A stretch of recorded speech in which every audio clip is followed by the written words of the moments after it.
بسم الله الرحمن الرحيم.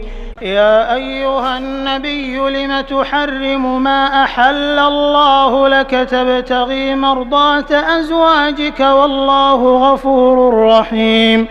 قد فرض الله لكم تحلة أيمانكم والله مولاكم وهو العليم الحكيم.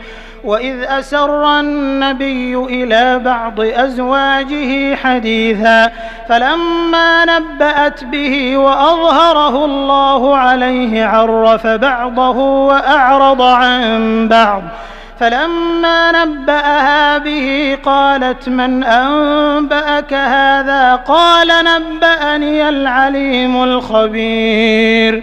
إن تتوبا إلى الله فقد صغت قلوبكما وإن تظاهرا عليه فإن الله هو مولاكم